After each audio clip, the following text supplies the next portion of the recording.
অভ্যাস ছিল, সে সৎ কাজের আদেশ করার, অসৎ কাজের নিষেধ করার অভ্যাস ছিল,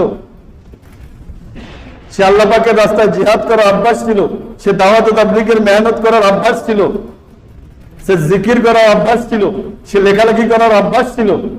কিন্তু শরীর এখন তাকে সহযোগিতা, সে হজ করার অভ্যাস ছিল, সে উমরা করার অভ্যাস ছিল, সে পরোপকার করার অভ্যাস ছিল, সে সৎ কাজের আদেশ করার, অসৎ কাজের নিষেধ করার অভ্যাস ছিল, সে আল্লাহ পাকের রাস্তায় জিহাদ করার অভ্যাস ছিল, সে দাওয়াত ও তাবলীগের মেহনত করার অভ্যাস ছিল, সে জিকির করার অভ্যাস ছিল, সে লেখালেখি করার অভ্যাস ছিল। কিন্তু শরীর এখন তাকে সহযোগিতা করে না। সে চাইলেও এখন কোরআন শরীফ এক পৃষ্ঠা পড়তে পারে না। চোখ দুর্বল, শরীর দুর্বল, ব্রেন দুর্বল। সে যৌবনকালে যেভাবে করে আসছে ফেরেশতারা, তোমরা সেইভাবেই তার আমলনামার মধ্যে লেখা চালায় দাও, সেইভাবে চালায় দাও।